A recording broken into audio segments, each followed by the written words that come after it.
Muito bom dia para você que está ligado na programação do SBT. Você estava em rede nacional e agora se conecta à rede local de televisão e isso significa que a gente está mais perto um do outro. É hora de ver as notícias que mexem com a nossa vida. Alô, Distrito Federal e em torno, eu sou o Felipe Malta e é hora de jornalismo responsável, mas sem perder o otimismo.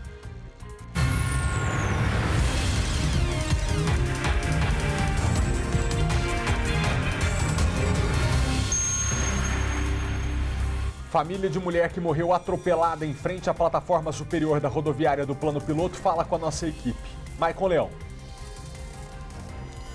Exatamente, Malta. Pouco depois de um mês, a família quebra o silêncio e principalmente pede justiça depois que as investigações da Polícia Civil apontaram que, na verdade, o motorista não teria passado mal, e sim uma manobra arriscada teria provocado o acidente. A gente fala com eles daqui a pouquinho. Criança de 10 anos morre em acidente envolvendo policial militar. Guilherme Glória. Pois é, Malta, o acidente foi na EPNB nesta madrugada e no momento em que a equipe da polícia chegou lá para verificar toda a situação, esse motorista, um policial militar de 26 anos, se negou a fazer o teste do bafômetro. Pouco tempo depois, levado ao IML, ele fez um exame que deu negativo para embriaguez. A 27ª Delegacia está investigando o caso e nós vamos conversar com o delegado responsável para trazer os detalhes para a gente. Combinado, Guilherme, até já. Academias se reinventam para reconquistar os clientes perdidos na pandemia. O treino é na sala, mas não tem descanso. Flexão, prancha, abdominal na barra, até suar a camisa. Porque meu objetivo nunca foi emagrecer, meu objetivo era ter força e condicionamento físico. Então isso veio. Chegou uma época, durante a pandemia, que para eu subir 2 lances de escada, eu tava bufando. E agora não, agora se tiver que correr 5 quilômetros agora, vamos lá, é tranquilo, eu consigo fazer. Parabéns para ela, né, gente? Sejam todos muito bem-vindos, nosso jornal já está no ar.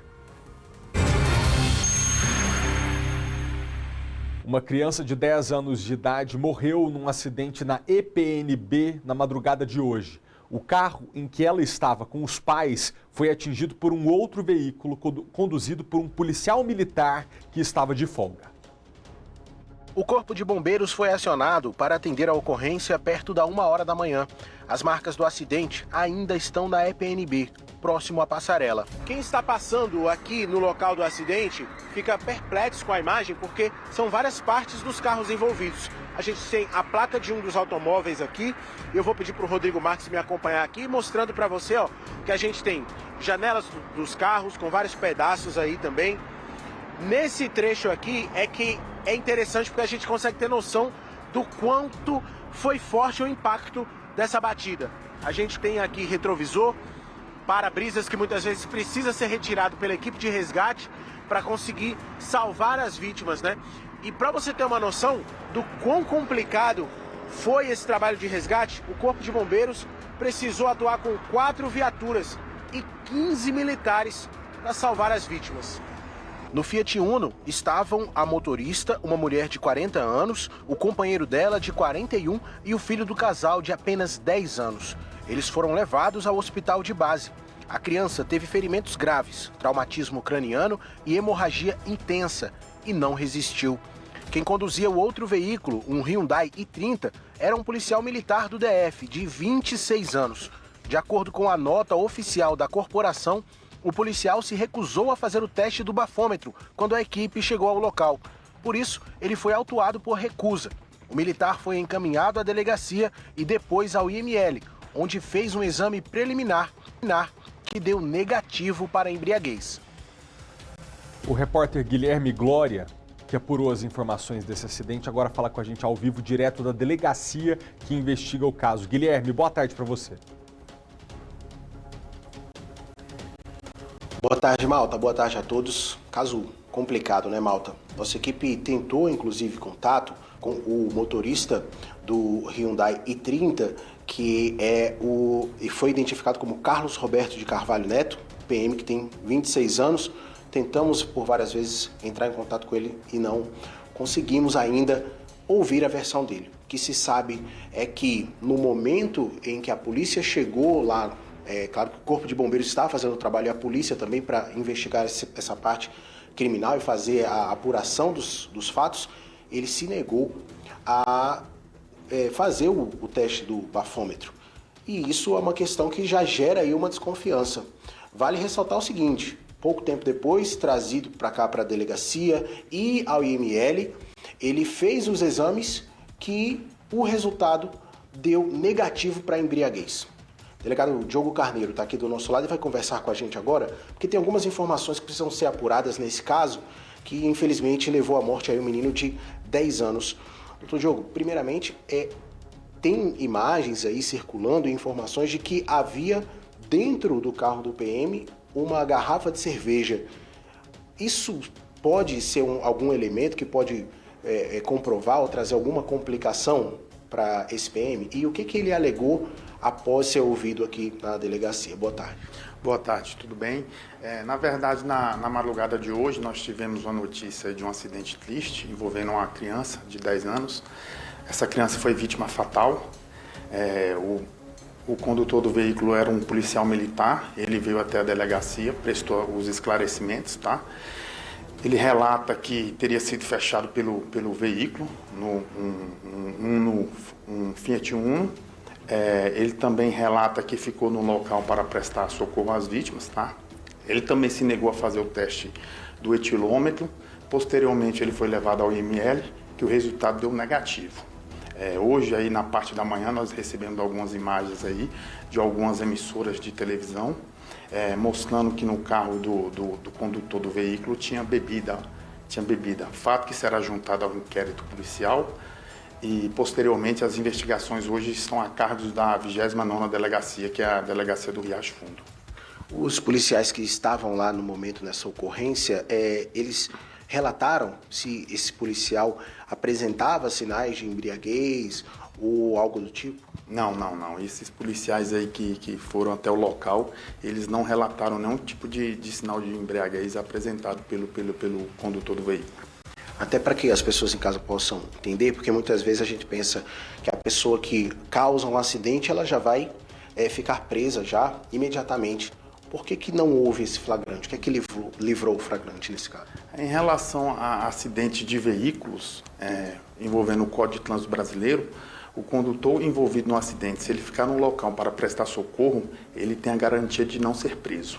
No caso analisado, o delegado plantonista entendeu que o crime poderia envolver o Código de Trânsito, mas em relação ao condutor, por ele ter ficado no local, ele não foi preso. Ademais, também ele foi levado ao IML, ele foi submetido ao teste aí do etilômetro em relação ao IML. Esse teste foi dado negativo, a razão é essa que ele não foi preso. Nesse caso, é possível que haja um outro exame ou precise ser feito algum reteste, já que a gente tem esse elemento aí, provavelmente, de uma garrafa de cerveja que pode indicar que ele bebeu, por menos que tenha bebido, mas é possível que haja algum novo teste para ter uma confirmação? Porque provavelmente a família da vítima está bastante angustiada e imaginando que esse acidente poderia ter sido impedido, né, se não houvesse uma postura inadequada.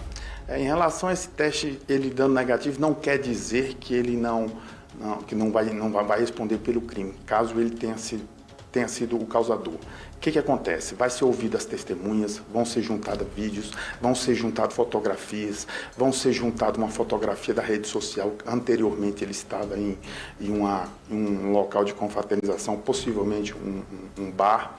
É razão isso que tudo isso vai ser montado um inquérito e mandado para o Poder Judiciário. Importante essa fala do senhor agora, porque a gente recebeu essas informações também de que ele teria postado, parece que até as redes sociais agora dele saíram do ar, mas ele teria postado fotos em bar. Em outros casos, recentemente que a gente mostrou de acidentes em que o motorista estava embriagado, houve motoristas que postaram fotos bebendo, né, vídeos nas redes sociais. Isso aí, qual a força dessa prova num caso como esse, doutor? Isso é levado como meio de provas, né? Vai ser submetido a um contraditório, uma ampla defesa, mas isso aí já é um indício que indica que ele poderia estar bebendo, né? E assim, vamos chamar mais ou menos quem está com a investigação 29ª, mas a partir do momento que o inquérito é montado, são ouvidas várias testemunhas ali que presenciaram o caso, que chegaram pouco antes no local aí, juntado fotografias, perícias do trânsito ali, mais ou menos, para ver quem causou o acidente. Enfim, após tudo isso, é montado um relatório enviado ao Poder Judiciário. Doutor, eu sei que às vezes parece que a gente está dando soco em ponta de faca, porque a gente sempre bate nessa tecla, mas como os casos continuam acontecendo, eu acho que é sempre válido reforçar. Importante a gente utilizar esse caso para conscientizar motoristas de que álcool e direção não combinam, né? Apesar de que ainda não está comprovado de que tenha relação com álcool, mas eu acho válido passar esse recado, porque quem está assistindo agora poderia ser vítima de um acidente como esse, e é uma coisa tão simples de evitar, né? Sim, fica a dica aí, se beber não dirija. Doutor, muito obrigado pelas informações. E Malta, a nossa produção continua atenta a esse caso aí, querendo inclusive ouvir, se possível, o PM Carlos, de 26 anos. Voltamos com você. Ô, Guilherme, eu gostaria que você perguntasse, por gentileza, ao delegado se já foram solicitadas as imagens do circuito de segurança do estabelecimento comercial em que esse policial militar estava antes do acidente acontecer. Ótimo. Doutor, o Malta está perguntando se já foram solicitadas as imagens do estabelecimento em que esse policial estava antes de ter ocorrido o acidente. Ainda não. A gente já solicitou as imagens divulgadas pelas emissoras de televisão aí em relação ao acidente. Agora, posteriormente, à tarde já vai tomar as medidas devidas aí. Com certeza a gente solicitará essas imagens aí do local aí. Eu acho que inclusive é na cidade de Samambaia. Sem dúvida, muito bom essa informação, né? Porque aí já é um passo importante para a polícia. Mais alguma pergunta, Malta? Não, é isso. Muito obrigado, Guilherme. O policial tem o direito de alegar que não estava embriagado se esta é a versão dele e se isso é a verdade. O fato de haver uma garrafa de bebida alcoólica dentro do carro é um indício suspeito? Sim, é um indício suspeito. Mas ele pode argumentar que bebeu aquela cerveja 24 horas antes, com o carro parado, na garagem de casa, por exemplo. Quer dizer, há o que se argumentar. Agora, ele ter se negado a fazer o exame do bafômetro no momento é algo que depõe contra ele. Porque se você se envolve num acidente, a primeira coisa que uma pessoa que não está embriagada quer provar é que ela está de posse das suas faculdades mentais perfeitas. Porque estar embriagado ao volante é algo que agrava uma eventual responsabilização do motorista na justiça. Bom, por que ele se negou a fazer o bafômetro? Porque ficou nervoso?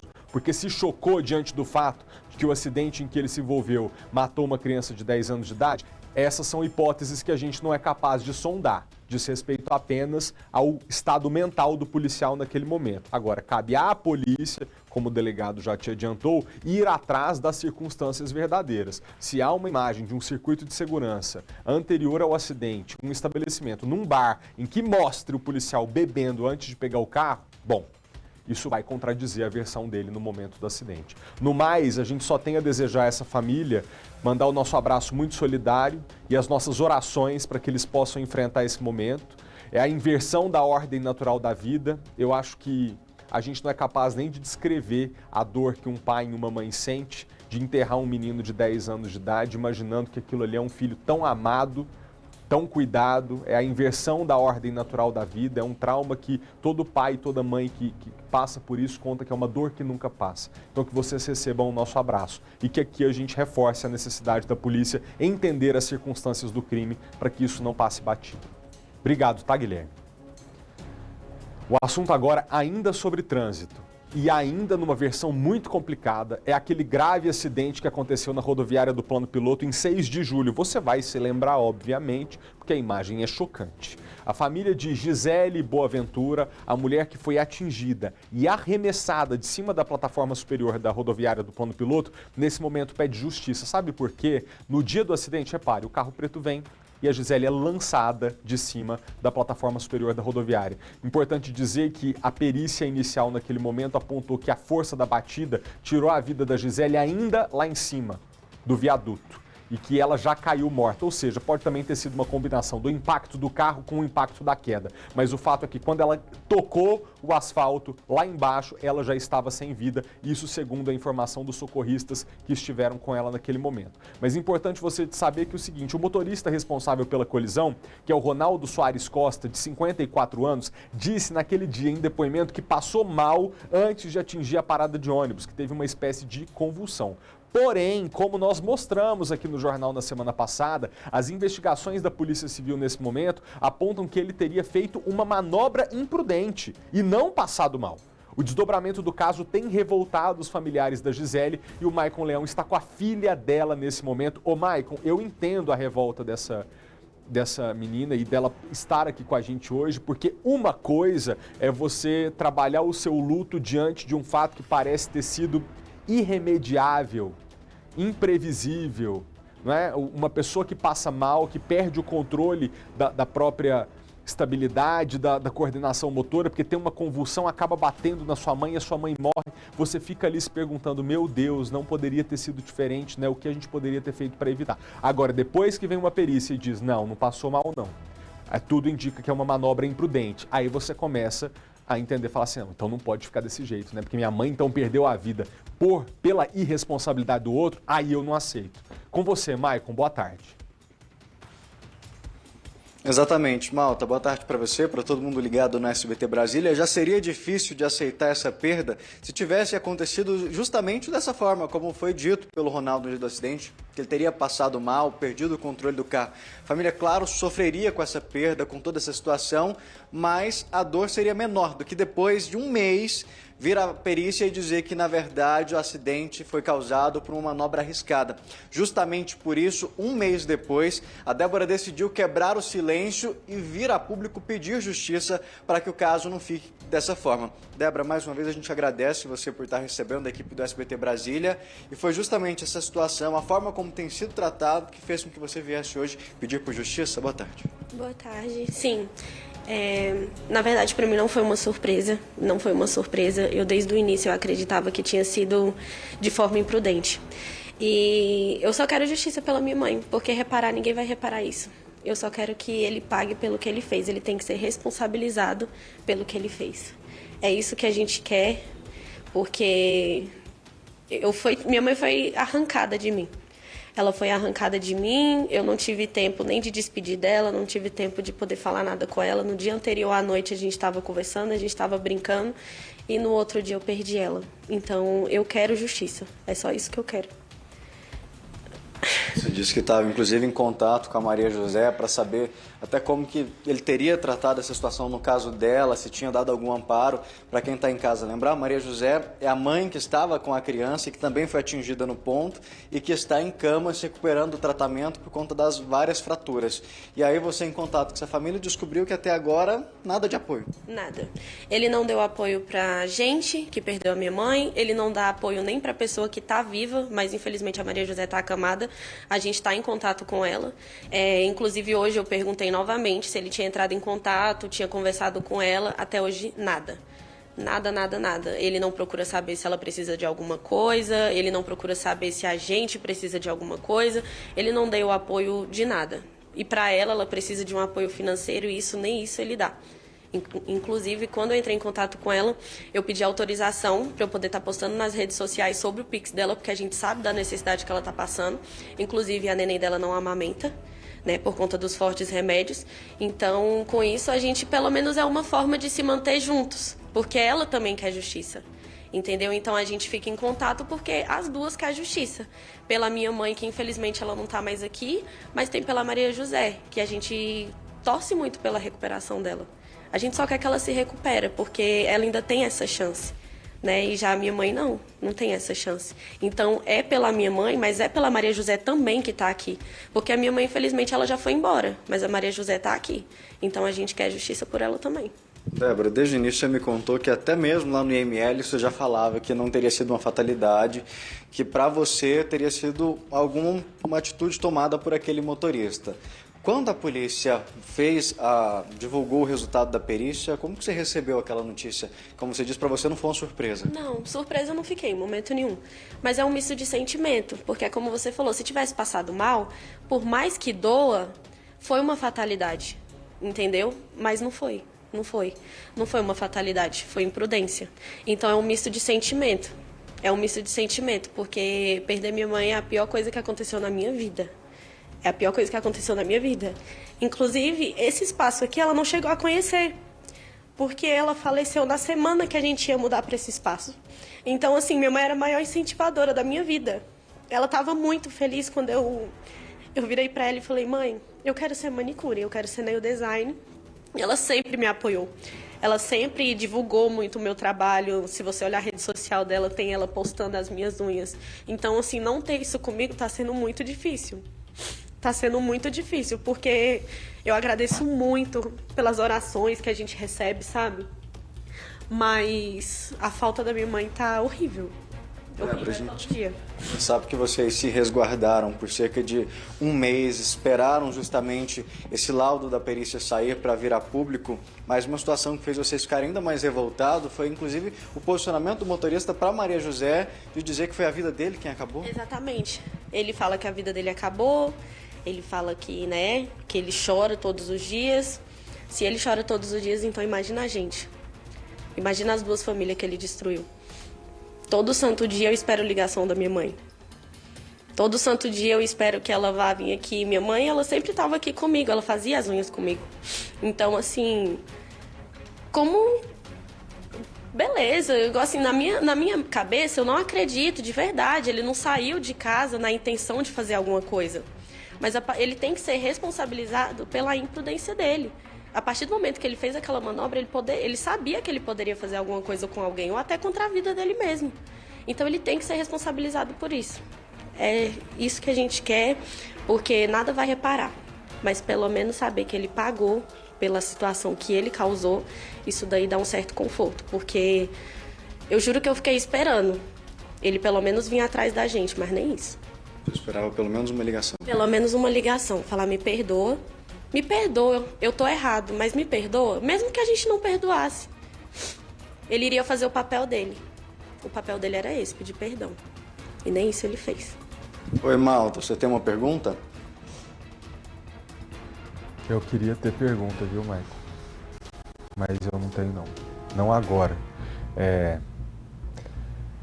Eu quero que você... Segura aí um pouquinho, por favor, a Débora, porque talvez quem nos acompanha agora não esteja entendendo exatamente o que se passou naquele dia, que fatalidade foi essa, ou né, não é fatalidade, ou que imprudência foi essa que tirou a vida dessa moça do seu lado. Então a gente tem uma reportagem que relembra o acidente de 6 de julho, quando você, inclusive, Maicon, esteve lá no local. Pode rodar, por favor.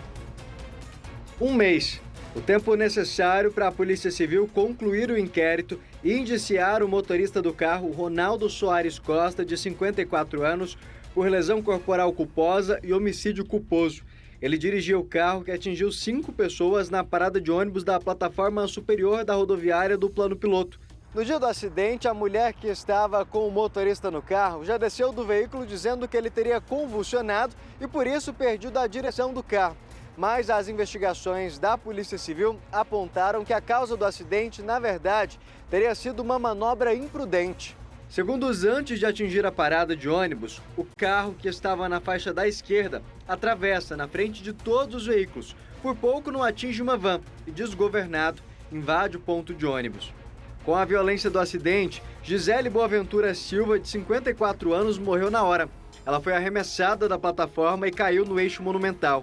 Maria José estava com a filha, um bebê de 5 meses, e ficou presa embaixo do carro.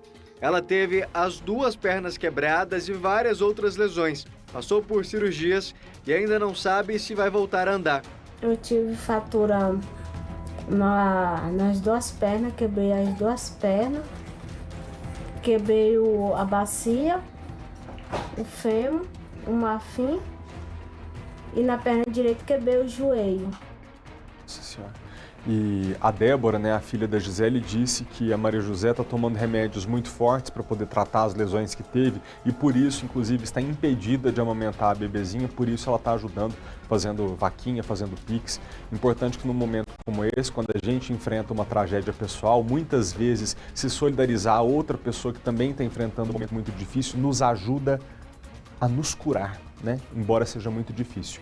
Ô Maicon, a Débora disse que ela entende que esse motorista naquele dia não saiu de casa com a intenção de praticar o mal a ninguém, de matar ninguém. É óbvio que a maioria de nós, né, a grande maioria, sai de casa todos os dias muito bem intencionado. Mas há algo que a gente precisa fazer e nesse momento do Brasil especialmente é dar valor ao valor da responsabilidade. A gente tem sido muito pouco cauteloso com a própria vida, com a vida do outro e em geral, é porque eu estou muito triste, chateado por tal coisa, porque minha vida está uma bosta, por conta disso e daquilo, você acaba tomando atitudes que não consideram a vida da outra pessoa. E naquele momento em que esse homem pratica essa manobra imprudente, perto de uma parada de ônibus cheia de gente, ele coloca a vida das outras pessoas em risco. Quando a Débora pede por justiça, eu imagino que o sentimento dela não seja de vingança. Não é que ela queira o mal para esse homem, mas ela não pode aceitar que depois de ter tido, nas palavras dela, a mãe arrancada dela, isso não sirva, no mínimo, de exemplo para que as pessoas pensem muito bem nas atitudes que tomam quando estão dirigindo um veículo. Ali na plataforma superior da rodoviária, a velocidade máxima é 60 km por hora. Eu nem imagino ali pela imagem, óbvio que só uma perícia pode dizer que esse homem estivesse a mais de 60 km por hora porque ele tinha acabado de arrancar. Mas o nosso corpo é muito frágil, né, gente? Então, corpo humano, quando se depara, quando se choca com uma lataria de um carro, não tem como ganhar, você vai perder e você vai ficar muito machucado. Queria devolver a palavra lá para o Maicon para que ele pudesse conversar mais um pouco com a Débora e ouvir dessa filha qual que é o sentimento agora e como é que ela tem tocado a vida, inclusive o negócio que ela abriu de manicure, que queria estar com a mãe ali para celebrar com ela esse momento, mas está tocando essa missão sozinha. Exatamente, Malta, como você disse, o que ela quer não é vingança, é justamente uma punição até para que sirva de exemplo a outras pessoas. Como você bem disse, ninguém sai de casa com a intenção, claro, a maioria das pessoas não saem de casa com a intenção de provocar uma maldade, mas tem que ter ciência da responsabilidade dos atos, do que a gente vai fazer ao longo do dia. E o que vocês esperam é que realmente isso sirva de exemplo para que outras pessoas na direção tenham cuidado, pensem antes de fazer outras manobras, outras situações que às vezes eu vou ganhar um tempinho aqui, mas que coloque em risco a vida de outras pessoas. Sim, inclusive, quem faz tratamento para algum tipo de problema que não pode dirigir, que é específico, não dirige. Porque a gente sabe que mal súbito pode acontecer, mas no caso dele não foi. Mas se qualquer pessoa que sabe que pode provocar esse tipo de acidente também, não dirige, porque você tirar a vida de uma pessoa que estava indo trabalhar para terminar os sonhos dela, o sonho da minha mãe foi interrompido. Então é isso que mais dói na gente, porque ela tinha os sonhos dela. E ela era nova, ela só tinha 54 anos. Ela amava viver. Então, assim, se uma pessoa sabe realmente que pode acontecer alguma coisa, ou se então vai fazer, igual você falou, vai fazer uma manobra, vai fazer alguma coisa, pensa que ali do outro lado pode ter uma vida. E que você pode tirar essa vida. É só mesmo tomar cuidado, porque a perda da minha mãe ela é irreparável. Nada que acontecer vai reparar a morte da minha mãe, mas a gente só quer um leve conforto de que ele pague pelo que ele fez. Só isso que a gente quer mesmo. Para que essa história não caia no esquecimento. Você estava comentando da felicidade que era para ser esse momento que você está agora, de inaugurar esse espaço. Sua mãe sempre te apoiou nisso tudo. Como é que foi para você essa vinda para cá depois de tudo isso? Eu fiquei uma semana e meia, assim, mais ou menos, longe daqui, porque a gente estava também, né, resolvendo as coisas. E aí, quando eu voltei, tanto a Carol, ela é a dona do estúdio, quanto a outra moça que trabalha aqui também, a Keila, as duas para mim foram fundamentais aqui no estúdio. As minhas clientes foram fundamentais, inclusive elas fizeram até uma surpresa para mim. Quando eu cheguei, tinha surpresa aqui na mesa. Então, assim, para mim isso foi muito difícil, porque quando eu pisei o pé aqui, ela não chegou nem a vir aqui. Entendeu? Ela chegou aí no outro estúdio, que era na sala aqui ao lado. Então, para mim, foi muito difícil. Mas o que tem me confortado é as clientes que sentam aqui e conversam comigo, é as meninas que sempre estão comigo, é familiar, é todo mundo. É isso que me conforta. E eu sei que de onde ela estiver, ela está vendo tudo que eu estou fazendo.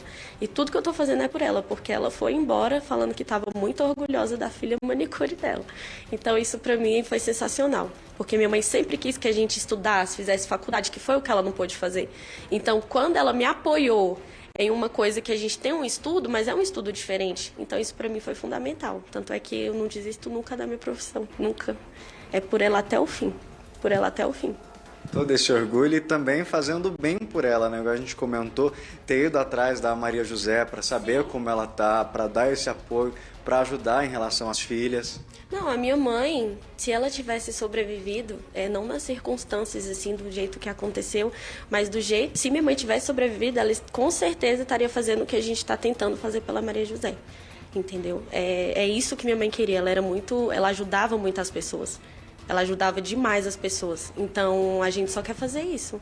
Quer tentar, pelo menos, igual eu falei para Maria José, só amenizar um pouco, entendeu? Amenizar um pouco toda essa situação, porque a gente sabe que é difícil.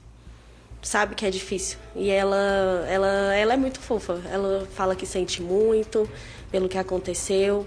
A gente quer que ela só consiga, pelo menos, viver bem. Só isso que a gente quer, que ela consiga viver bem. Eu espero que a gente também nunca pare de se falar, porque acho que, de certa forma, isso uniu. Isso uniu. Duas famílias que nunca na vida pensavam em se conhecer, mas uniu. Ela também é outra, cheia de sonhos, Malta. A gente mostrou aquele dia que ela tinha vontade de montar um comércio, inclusive lá na frente, para que pudesse conseguir renda para a família. E as duas estão juntas nessa força para que ela consiga voltar a tentar ter uma vida normal, porque a gente sabe da gravidade do acidente, das fraturas que ela teve nas duas pernas, que ainda vai precisar passar por outras cirurgias. Era ela quem levava sustento para dentro de casa para as duas filhas, a outra é uma adolescente também, que agora teve que tomar frente dessa casa. Então, é uma situação que muitas famílias foram atingidas por conta desse acidente, e o que deixa todo mundo revoltado, é importante a gente voltar nesse ponto, é justamente a falta de posicionamento do motorista de momento algum ter sequer um pedido de desculpa, que é o que a Débora estava comentando antes com a gente, que deixa todo mundo assim revoltado com essa situação. Claro, primeiro pela imprudência, mas depois até mesmo pela falta de empatia, de ter ligado. No início eles chegaram a preocupar, falar, não, talvez ele não entre em contato no início por conta do medo de represália, de revolta da família, mas nem depois vocês tiveram outra conclusão. Eu imaginei isso, da represália, né? De tipo, eles não vão me perdoar, que a gente fosse fazer alguma coisa, entendeu? E não. A gente só esperava ele vir atrás da gente e falar bem assim, olha, me perdoa, eu fui imprudente, mas me perdoa, não era minha intenção. Eu acho que isso demonstra caráter. E a minha mãe, ela sempre bateu nessa tecla, você tem que pagar pelo que você fez. Não existe errinho, não existe errão. Você tem que pagar pelo que você fez. E se minha mãe estivesse viva, ela ia correr até o fim para ele poder pagar pelo que ele fez. Porque uma coisa que minha mãe odiava era a impunidade. Isso era dela, palavras dela. Ela odiava a impunidade. Você fez, você tem que pagar. Era isso que ela falava. Se você errou aqui, se você mentiu aqui, você vai pagar ali na frente. E era isso que ela ensinou pra gente desde mais novo. Desde criança, minha mãe sempre ensinou. Você vai pagar pelo que você faz. Era isso que ela falava. E é justamente por isso que você veio... Justamente por isso. Eu não aceito a imagem da minha mãe ser associada a esse acidente sem justiça. Eu não aceito. Porque a nossa família está sofrendo muito. E se ele diz que ele está sofrendo da forma como ele está sofrendo, então vai atrás das famílias. Entendeu? Mas se ele não veio antes por livre e espontânea vontade, provavelmente agora ele viria por pressão. E isso não precisa mais. Não precisa. Pode guardar para ele. Vocês querem agora que ele responda na justiça por tudo. Não desejo nada para ele, nada. Eu só quero que ele pague, só isso. Ele fique lá, pague pelo que ele fez e pronto. De resto, a justiça de Deus, ela tá tomando conta já. Você não quer que seja só mais um acidente? Não quero que seja só mais um acidente, só mais uma família que chora. Porque depois do acidente da minha mãe já teve vários, inclusive com impunidade por enquanto. E isso a gente não aceita. A gente só quer isso. Só isso. O sonho da minha mãe foi interrompido e ela foi arrancada da gente, como eu falei. A gente vai ter que seguir o resto da vida sem ela. Todo dia a gente lembra de tudo. Até as broncas dela dá muita saudade. Porque era bronca pra gente crescer. pra gente ser melhor. Era isso que ela batalhava a vida inteira, criando os 3 filhos dela. Para os filhos dela ser boas pessoas. Era isso que ela batalhava. E o que a gente vê é que ela conseguiu, viu, Débora? Obrigado mais uma vez por ter recebido a gente aqui. A gente entende toda essa situação. Claro, não tem noção da dor que vocês estão passando, mas tem do sentimento de justiça, de querer que esse caso não vire só mais uma estatística, né, Malta? Para que sirva de exemplo, para que outras pessoas, ao assumirem a direção, tenham noção do risco que é, da responsabilidade que é você estar atrás de um volante, você está dirigindo, você tem que dirigir sempre por você, por outras pessoas e pensar que ali, você mesmo que tome todos os cuidados, está colocando a vida de outras pessoas também em risco, né? Olha, Maicon, até para dizer para o nosso público que, embora já tenha pouco mais de um mês que esse acidente tenha acontecido, a gente precisou voltar neste assunto, ouvir a Débora, especialmente depois do indicativo da Polícia Civil de que aquela versão de que esse homem tinha passado mal ao volante não condizia com a realidade, então pode, aliás, se tratar de um crime de trânsito e por isso a gente teria que ouvir essa família que nesse momento, como diz a Débora, ainda está tentando entender o que aconteceu. É tudo muito recente, mas eu queria que você reforçasse para ela que a mãe dela foi muito bem sucedida na educação dela, porque você enfrentar um luto como esse, poder dar um depoimento dizendo que não quer mal daquela pessoa que fez mal para você, mas exige justiça. Imagina se fosse o contrário, tá, gente? Você perde a tua mãe num acidente como esse, você simplesmente se dá por vencido e não vai nem atrás de descobrir o que foi feito com o teu algoz.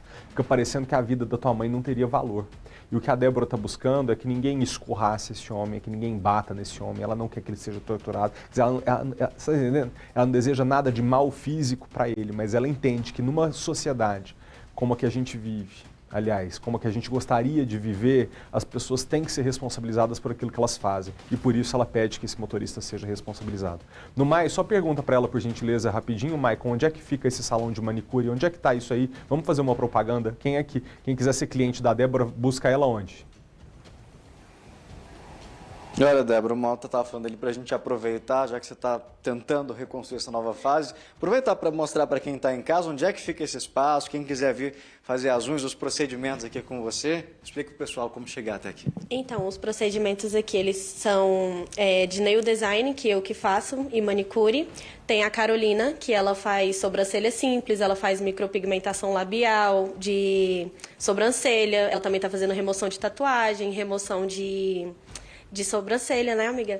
E tem a Keila também, que ela faz depilação. E aqui fica na Comercial Norte, QND2, Edifício Gomides, Sala 204. Podem ter certeza...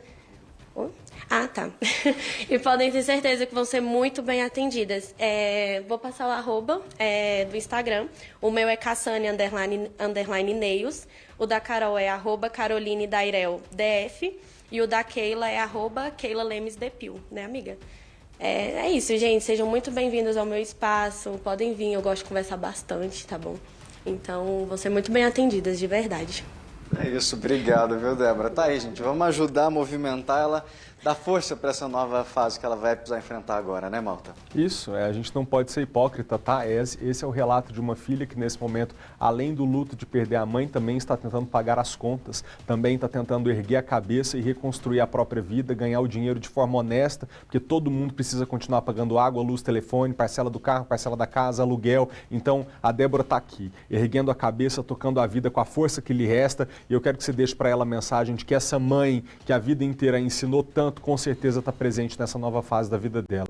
Dizem que oração de mãe arromba as portas do céu. Eu tenho certeza que todas as vezes que a Gisele olhou para Deus e pediu para que a filha dela fosse bem-sucedida e feliz na vida, todas essas orações, ainda mais agora, estão contando para abençoar essa menina.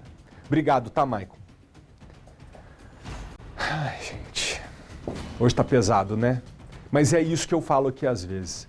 Eu contei esses dias no Sábado que eu entrevistei o vocalista da banda Eva e ele me dizia, né, compartilhou o relato de sempre estar junto das pessoas nos momentos mais felizes das vidas delas. E aquilo ficou na minha cabeça, eu até comentei no último programa que eu falava que realmente, ele só encontra as pessoas nos momentos felizes. Já um bombeiro, um policial, um delegado, normalmente encontra a pessoa numa situação limite da vida dela. E eu fiquei pensando, e eu tô onde? Eu tô aqui nesse lugar que está no meio das duas coisas. Tem vezes que a gente olha para a câmera para trazer histórias de superação e a gente ri e fica muito feliz um com o outro. Mas há momentos inevitáveis em que a gente olha para o pior da humanidade, em que a gente olha para o pior que pode acontecer na vida da gente. E eu acho que nesses momentos é importante também que a gente se una e se dê forças. Quando a gente dá a palavra para Débora, a gente entende que ela precisa pedir justiça pela mãe dela. E eu tenho certeza que você em casa, que eu aqui, que a equipe, que todos nós, a gente ouve isso com o coração apertado, mas entendendo que tocar nessa ferida, chamar as pessoas para a responsabilidade é algo amargo, mas que a gente precisa fazer, se a gente realmente quiser mudar esse lugar que a gente vive. 12h18, vamos trocar de assunto agora. A gasolina ainda acumula alta nesse ano, 14,24%. A boa notícia é que ontem a Petrobras anunciou mais uma redução no preço da gasolina para as distribuidoras.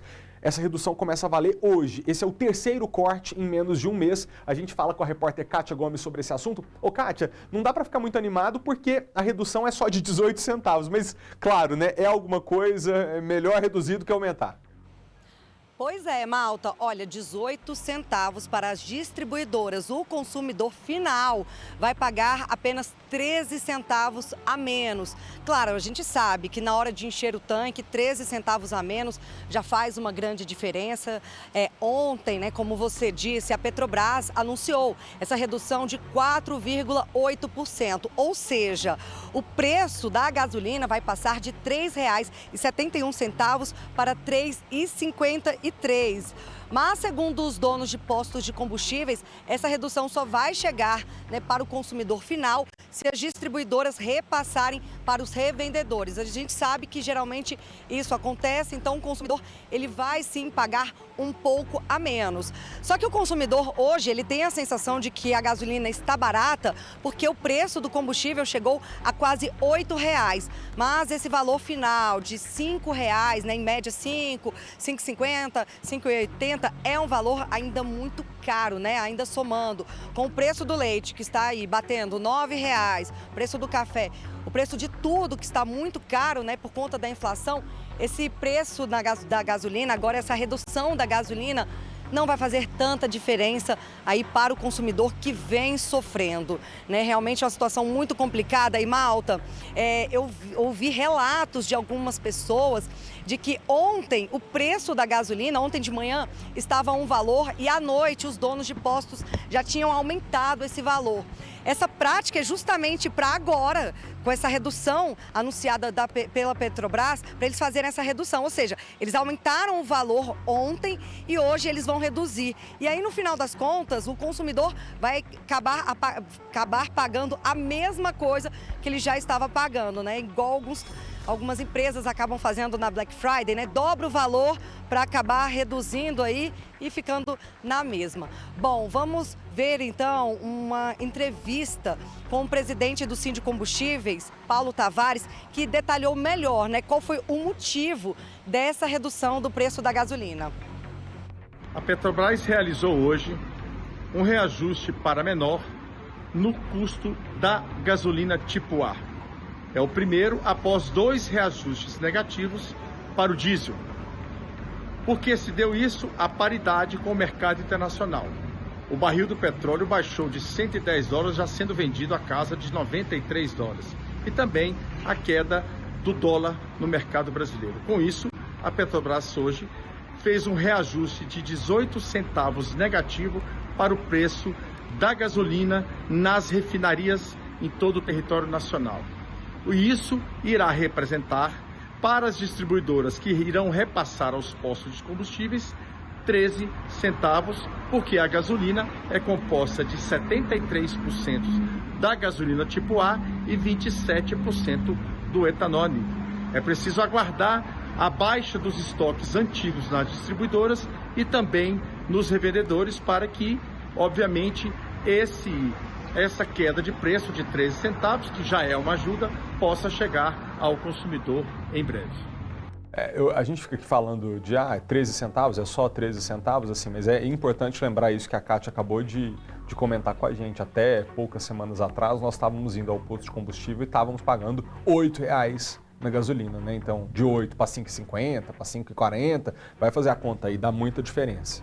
Obviamente, todo mundo gostaria de pagar ainda mais barato no combustível, mas já é um alívio para o consumidor. Obrigado, tá, Kátia? Tem algumas categorias que sentem mais, né, o peso do combustível na hora de fechar as contas. Por isso, 2.806 taxistas vão receber a partir de hoje um auxílio do governo federal aqui no Distrito Federal. Os cadastrados até o dia 2 de agosto já podem contar com R$1.000 por mês nessa primeira etapa. E neste mês vem dobrado. Aureliano já sabe o que vai fazer com o dinheiro do auxílio taxista, que neste mês virá dobrado, referente aos meses de julho e agosto. Manter um carro hoje está muito caro.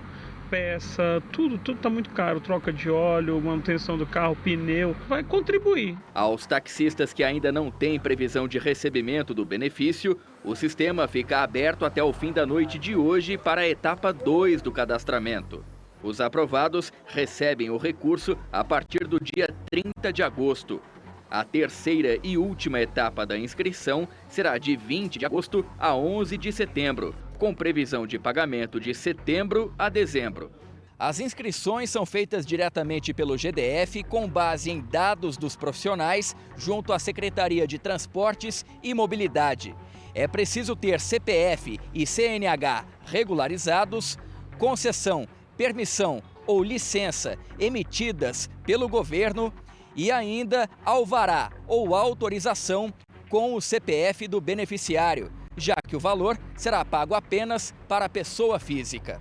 O pagamento aos taxistas regularizados vai ser creditado sempre em conta poupança, aberta automaticamente pela Caixa em nome dos beneficiários. Essas contas, elas precisam ser movimentadas, tem 90 dias para movimentação, senão o recurso retorna para o Tesouro. Além do aplicativo Caixa Tem, eles podem comparecer a qualquer agência da Caixa, em qualquer município, basta apresentar um documento de identificação válido com foto.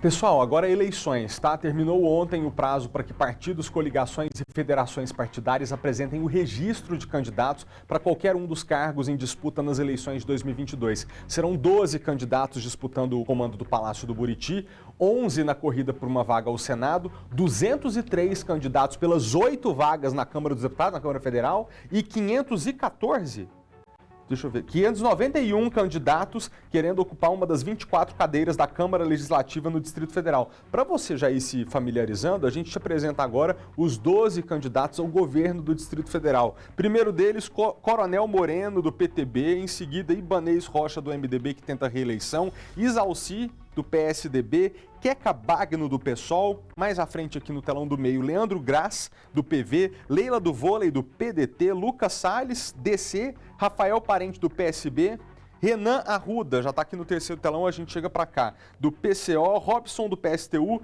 Teodoro da Cruz, do PCB e Paulo Otávio, do PSD. Você aí de casa pode acompanhar o andamento dos registros pelo sistema do TSE, que traz detalhes sobre cada um deles, tá? Como certidões criminais e declarações de bens. Ainda sobre eleições, termina quinta-feira o prazo para que você solicite o voto em trânsito, se você não estiver no seu domicílio eleitoral no dia das eleições. O pedido pode ser feito pelo eleitor que estiver fora, né, do seu domicílio, como eu acabei de dizer, no dia da votação. Vamos entender quais são as regras e para que candidatos você vai poder votar se por acaso estiver fora de casa. Pode rodar. Jonas é de Fortaleza, mas desde o início do ano está na capital paulista a trabalho. Com a confirmação que seguirá em São Paulo em outubro, optou pelo voto em trânsito. Foi bem simples, bem rápido, sem complicação alguma. O voto em trânsito permite que os eleitores escolham seus representantes, mesmo sem estar na cidade em que seu título está registrado. A transferência temporária é feita presencialmente no cartório eleitoral e para municípios com mais de 100 mil eleitores cadastrados. Quando o eleitor escolhe uma cidade fora do seu estado, o voto em trânsito é válido apenas para o cargo de presidente. Quando escolhe outra cidade, mas dentro do seu estado, é possível votar para os outros cargos.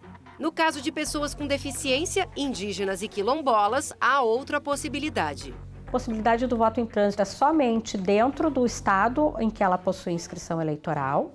mas não há exigência do eleitorado de 100 mil. Os eleitores que estiverem fora do domicílio eleitoral em outubro têm até esta quinta-feira para pedir o voto em trânsito. A solicitação vale para primeiro e segundo turnos. Até a última sexta-feira, o Tribunal Superior Eleitoral havia recebido mais de 88 mil pedidos de votos fora do domicílio eleitoral. Para o segundo turno, foram 83 mil. Na Central de Atendimento ao Eleitor, em Porto Alegre, o movimento está tranquilo. Rafael estará em Minas Gerais durante as eleições e conseguiu garantir o voto fora de casa. Acho que é super importante participar, né, desse momento e é uma oportunidade para quem não vai estar em casa, quem não conseguiria votar, tem essa ferramenta à disposição, né? Gente, a partir de hoje mudaram as regras para o jogo porque foi dada a largada para mais um período de campanha eleitoral, né? Então tá conosco o Fernando Veloso, porta-voz do Tribunal Regional Eleitoral. Fernando, boa tarde para você, obrigado, tá? Por mais uma vez estarem aqui com a gente. Então, a partir de agora os candidatos podem oficialmente pedir voto, podem dar o número que vai estar associado à candidatura deles nas urnas eletrônicas. Boa tarde para você.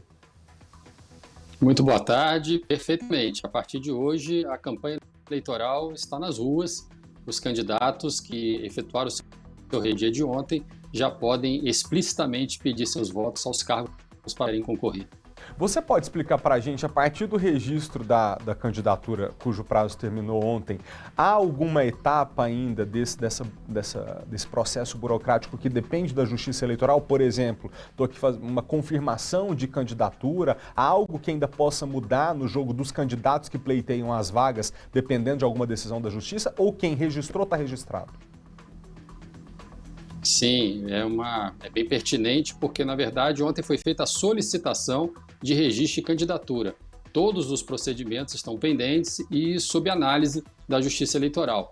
Então pode ainda haver algumas alterações caso algum dos candidatos não seja aprovado por qualquer tipo de circunstância, particularmente às vezes a falta de documentação ou algum outro tipo de impedimento. Então esses candidatos e essas candidaturas ainda podem ser alteradas. Entendi. Então, por exemplo, temos 12, se eu não me engano, candidatos ao governo do Distrito Federal. Eu acabei de mencionar esse número exatamente, mas é quase uma dezena. Então, pode ser que no momento da eleição mesmo, daqui até lá, as coisas mudem a depender da análise que a Justiça Eleitoral faz de cada candidatura. Se todos os documentos estão ali colocados, se o candidato não tem alguma decisão judicial, por exemplo, que o impeça, né? Porque pode ter algum candidato inelegível que às vezes se frustrou em um processo aí recentemente, não poderia ser candidato. Então, essas coisas ainda precisam ser definidas. Perfeito, exatamente. Então tem análise de documentação, tem todo esse processo de análise judicial ainda, e esse prazo vai até o dia 12 de setembro, que a Justiça Eleitoral então pode confirmar a candidatura de quem se inscreveu, né? E pode até mesmo haver uma desistência nesse período aí e o candidato se retirar da disputa. Fernando, para o eleitor que é mais militante de alguma candidatura, que se afeiçoa a um candidato, para ele também está liberado a partir de agora pedir voto, dizer o número do seu candidato, tentar convencer as pessoas de votarem no candidato que ele defende? O eleitor também pode se engajar na campanha a partir de agora? É bem importante que, de fato, as campanhas estão agora liberadas, todos já podem se colocar como candidatos, mas é muito bom a gente frisar que todas essas manifestações, elas devem ser silenciosas, elas devem ser, que não sejam impeditivas e nem forçadas a ninguém, né? Eu posso mostrar a minha preferência, eu posso dizer qual é a minha opção, posso até solicitar o voto, mas eu não posso coagir ninguém para que vote naquele candidato que eu tenho interesse. Então essa liberdade, ela tem que respeitar também a liberdade do outro. Muito obrigado pela sua presença mais uma vez. Bom trabalho a partir de agora, que eu tenho certeza que tudo fica mais movimentado aí no TRE, mas espero que você encontre sempre um minutinho para falar aqui com a gente, trazer as informações. Obrigado, viu? Sim, sempre estando à disposição aqui desse público do SBT. E lembrando que está disponível no nosso site a cartilha da propaganda eleitoral. Então, qualquer dúvida a respeito do que é necessário, pode ser consultado lá. E, por fim, se me permite lembrar que também já temos o aplicativo Pardal para qualquer tipo de celular, para que possam fazer denúncias de propaganda irregular. Então peraí, rapidinho, antes de você ir embora. Aplicativo que a gente baixa pela loja de aplicativos do celular, chama Pardal, e aí se eu vir alguma coisa que eu acho que não está de acordo com a lei, eu faço a denúncia para que a Justiça Eleitoral possa analisar? Exatamente. Temos o aplicativo Pardal, como foi bem dito, ele está disponível para qualquer tipo de smartphone. Você pode, nesse aplicativo, fazer a denúncia da irregularidade vista, apresentar a documentação comprobatória, uma foto, um vídeo, um depoimento, e aí a Justiça Eleitoral e o Ministério Público vão apurar e, se for o caso, fazer a solicitação para que aquilo ali seja retirado ou até mesmo punido. Ô Fernando, então peraí, rapidinho. O que não pode? O que é mais gritante que não pode para que a pessoa em casa também treine o olhar para entender quando é que ela tem que tirar uma foto ali e mandar para vocês analisarem? Qual que é a principal irregularidade que a Justiça fica de olho nesse momento, ou as principais? São vários impeditivos, né? São vários impeditivos. O tamanho, por exemplo, de um cartaz colocado num carro, ele tem que ter toda uma especificação, todo um padrão para que ele possa cobrir exatamente aquilo que é permitido na lei. Estão proibidos os showmícios, estão proibidos os disparos em massa nas redes sociais, o uso de robô, o uso de listas não autorizadas. Então tem várias nuances que são importantes que o eleitor esteja atento para denunciar. Nós contamos muito com o cidadão para que faça essas denúncias e também com a boa ética e o bom comportamento dos candidatos e dos partidos para que tenhamos uma eleição bastante civilizada, pacífica e ordeira. Bom você lembrar disso, porque talvez o público mais jovem que nos acompanha nesse momento não se lembre o que é um showmício, mas eu me lembro. E assim, eu era criança, eu sei que tem muito tempo que já não pode, não vou dizer o candidato nem o artista, mas eu morava no interior de Minas e assim, os maiores artistas da música brasileira cantavam pagos por candidaturas para poder, não necessariamente até votavam naquele candidato, ou não eram nem apoiadores daquele candidato, mas era um show financiado por partidos políticos e por candidaturas para poder ali reunir eleitores e poder tratar daquilo. Isso está proibido. Então, se você vir algum candidato com um artista no palco, com uma cara de que aquilo ali foi pago para acontecer, não pode, né, Fernando? Esse é um registro que tem que ser feito e enviado para a Justiça Eleitoral. Perfeito, exatamente. É proibido qualquer tipo de exposição, de uso do poder econômico, de uso da máquina pública, caso algum candidato já esteja investido num cargo público. É proibido também que se faça distribuição de qualquer tipo de benefício, brinde. Então, tudo isso a gente tem que estar muito atento, porque pode ser uma forma de persuadir o eleitor e isso é vedado. Muito obrigado, Fernando, pelas informações. Até a próxima. Obrigado, sempre à disposição. Gente, negócio de showmício é engraçadíssimo, né? Só no Brasil mesmo, que era uma loucura. Era artista que vinha para poder cantar pelo cachê pago pelo candidato. Isso aconteceu já no Brasil, não pode mais, hein? Ainda sobre eleições, não sei se você já escolheu os seus candidatos, acontece que o eleitor nem sempre se dá conta, mas quando vota, por exemplo, no candidato a presidente, como vai acontecer nessas eleições agora, ele está escolhendo não um presidente, mas uma chapa, com um candidato a vice-presidente. Em geral, o vice substitui o presidente em caso de viagem ao exterior, ele participa de missões especiais e de costuras políticas. Mas a história recente brasileira demonstra que um vice pode muito mais. Nem existia eleição direta quando Tancredo Neves, ex-governador de Minas, foi escolhido presidente da República pelo Congresso Nacional em janeiro de 1985. Mas ele adoeceu e quem tomou posse foi o vice, o senador José Sarney. Com a morte de Tancredo, Sarney ficou na presidência até o fim do mandato. No governo seguinte, aconteceu o mesmo. O vice é que levou a presidência adiante. Fernando Collor de Mello, eleito na primeira votação direta depois do período militar, renunciou em meio a um escândalo de corrupção que terminou em impeachment. Itamar Franco assumiu e foi presidente do Brasil até 1994. O caso mais recente de um vice alçado à presidência foi o de Michel Temer. Ele fazia a dupla com Dilma Rousseff na reeleição em 2014. Depois da cassação dela, Temer ficou no posto durante 2 anos e passou a faixa para o atual presidente e candidato Jair Bolsonaro. É fundamental que o eleitor leve em consideração a chapa como um todo, porque o infortúnio pode acontecer e pode se deparar não apenas com um presidente indesejável, mas também com um vice-presidente que também não agrade. Nestas eleições, o vice de Bolsonaro é o general do Exército Walter Souza Braga Neto, de 66 anos, filiado ao PL, o mesmo partido do presidente. Braga Neto já foi ministro da Casa Civil, um importante cargo político pela primeira vez ocupado por um militar desde o fim da ditadura. No ano passado, ele foi designado para comandar o Ministério da Defesa, onde ficou até abril. Geraldo Alckmin é o vice de Luiz Inácio Lula da Silva. Tucano histórico, é médico, tem 69 anos, já foi parlamentar, prefeito e se elegeu 2 vezes governador de São Paulo. Em 2006, foi derrotado no segundo turno da eleição presidencial pelo próprio Lula. Em 2018, concorreu de novo à presidência pelo PSDB e teve menos de 5% dos votos. A candidata a vice de Ciro Gomes, do PDT, é a advogada e professora Ana Paula Matos, de 44 anos, também do PDT. Na última eleição para prefeito, ela se elegeu vice em Salvador. A senadora Mara Gabrilli, que já teve vários mandatos parlamentares, está com Simone Tebet, do MDB. Ela tem 54 anos, se formou em psicologia, em publicidade e propaganda. Em 94, sofreu um acidente de automóvel que a deixou tetraplégica. Hoje, atua em causas de pessoas com deficiência. Normalmente, na política, o vice tende a complementar algo que está faltando no perfil do titular, que tenta complementar alguma lacuna política no seu currículo ou no seu perfil. Os partidos que se unem na eleição para presidente, o cargo de vice costuma ser ocupado por aquele que tem mais peso no apoio ao candidato principal. Essa lógica funcionou para 2 dos 3 partidos que fizeram coligações este ano. O PT, que tem o vice do PSB, o MDB, que escolheu uma vice do PSDB. Já a outra coligação preferiu escolher 2 nomes do mesmo partido, o PL. Mas a maioria nestas eleições vai concorrer sem coligação, nas chamadas chapas puras.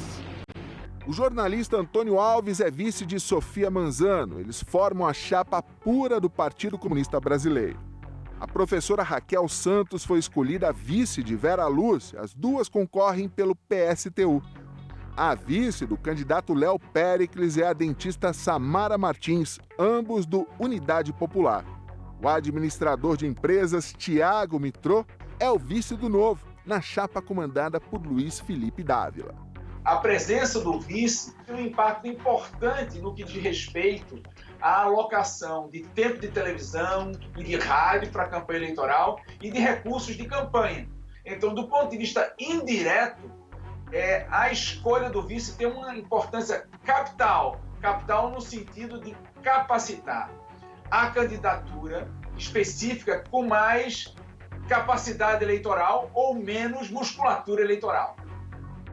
Bom, terminamos aqui o bloquinho de eleições, mas é evidente que a gente vai tratar desse assunto rotineiramente, se não todos os dias, daqui até o dia de você escolher seu candidato, porque é o momento mais marcante da democracia, é quando cada um de nós, independentemente da nossa classe social, se você é homem, mulher, de onde você vem, se você é brasileiro e tem um título de eleitor válido, você tem direito de colocar sua opinião na urna.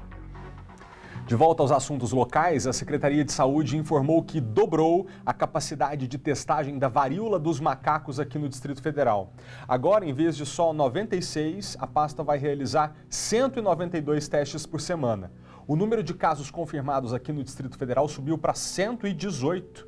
Até sexta-feira passada, eram 102. No total de registros confirmados, 113 são em homens e apenas 5 em mulheres. Todos eles têm mais de 18 anos de idade. Os testes feitos pela Secretaria de Saúde descartaram outros 154 casos que estavam sendo investigados. Ainda sobre saúde. Um dos remédios mais utilizados por pessoas que sofrem de insônia é o Zolpidem. Se você usa Zolpidem ou conhece alguém que sofre de insônia e precisa desse medicamento para levar uma vida mais saudável, porque todo mundo precisa dormir, né? Você tem que prestar atenção nesse assunto agora. O Zolpidem é considerado menos nocivo, um pouco menos nocivo que medicamentos de tarja preta, por exemplo, o famoso Rivotril. Mas ainda assim, o Zolpidem traz riscos. E nesses últimos dias, na internet, tem viralizado os relatos de pessoas que fazem loucuras sob efeito de Zolpidem. Por exemplo, teve uma menina que disse que tomou Zolpidem, aí ela foi e comentou assim lá, que achou, ela falou, eu achava que o meu reflexo no espelho era outra pessoa, eu fiz miojo para nós duas. Você vê a loucura que a pessoa tá. Vamos rodar outros relatos e depois você vai entender que cuidado tem que tomar se por acaso você, sua mãe, alguém que você conhece, toma Zolpidem. Não é brincadeira, tá, gente? Pode rodar. A saga do Zolpidem. Olha o que aconteceu com esses seguidores. Falei pra minha mãe fazer minha festa de aniversário que meus amigos vinham. Nem era meu aniversário. Fiz balada no meu quarto, conversei com o urso, pedi um autógrafo pro Willy Wonka e virei amigo do Stuart Little. Meu travesseiro e edredom ficavam se pegando na minha frente e meu roupão de banho ficava fazendo uma dança chinesa tentando me seduzir. Terminei meu relacionamento por telefone, mas sou solteira. Depois vi que liguei pra ti. A sua seguidora teve a sensação de que tinha virado uma formiga e tudo estava gigante. E nessa mesma linha, esse seguidor disse que o Bob Esponja gigante queria matar sua amiga. E com você, já aconteceu alguma coisa desse tipo? Me conta e até a próxima. Já, vou contar já. Mas tem um relato também de um rapaz que até está procurando órgãos de defesa do consumidor, porque durante a madrugada, sob efeito de Zolpidem, ele comprou 2 pacotes de viagem, uma viagem que ele nem podia ir, parece que nem tinha com quem ir, mas comprou, pagou R$9.000. Tiago Blanco, psiquiatra, sócio do nosso jornal, seja bem-vindo mais uma vez. O que explica essas histórias, Tiago? É normal esse efeito para quem é usuário do Zolpidem? Boa tarde. Boa tarde, Malta. Boa tarde para quem está nos assistindo de casa também. O Zolpidem é uma medicação muito utilizada no Brasil. A gente começou a utilizar o Zolpidem com mais frequência para evitar o uso das medicações benzodiazepínicas, assim conhecidas, você mesmo citou agora há pouco, clonazepam, que é o famoso Rivotril, diazepam, outras medicações dessa família que tem um potencial de causar dependência química, dependência medicamentosa. Então, para evitar o uso dessas medicações, foi que o Zolpidem, a partir do momento que foi lançado, ganhou uma grande utilidade e é muito prescrito para quem tem insônia e que tem muita dificuldade para dormir. É uma medicação com uma eficácia muito alta, mas que tem suas peculiaridades. Uma delas é essa possibilidade de causar sonambulismo, provocar alucinações, como a gente viu aí no vídeo que você mostrou antes da minha entrada. E, Tiago, enfim, eu tava com insônia um tempo atrás e aí tinha marcado um psiquiatra. Eu também tenho um relato de Zolpidem que decidi não ir para o Tarja Preta, usei o Zolpidem para dormir, só que eu não estava usando de forma correta. E quando finalmente eu consegui marcar um psiquiatra, a doutora me pergunta: Felipe, você tem ouvido vozes? Você tem visto vultos? Eu falei: tô vendo. Aí ela falou: ah tá, e como é que você usa o Zolpidem? Eu falei: não, eu tomo remédio, espero me dar sono e vou para a cama. Ela: não, tem que tomar e tem que ir direto dormir, isso aí que você tá vendo é efeito do remédio. Eu achei que eu estava ficando mediúnico, que eu estava tendo contato com o sobrenatural, mas era um efeito do Zolpidem. Queria que você alertasse. O correto é, quem toma com indicação médica corretamente, tem que tomar e ir dormir, não é esperar o sono chegar, não é isso? É isso mesmo. O Zolpidem é uma medicação que induz o sono de forma muito potente, pode causar esses efeitos de alucinação, que ocorrem principalmente nesse primeiro momento aí, até a pessoa de fato iniciar o sono.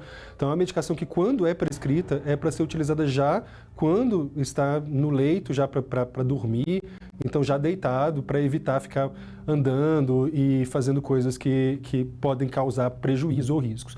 Mas esse risco do sonambulismo também ele independe disso. A pessoa pode acordar durante a noite, durante o sono, e fazer atividade, se alimentar ou fazer outras coisas que podem estar relacionadas a isso. Existe, de um lado, assim, um radicalismo muito grande, uma campanha contra a medicação.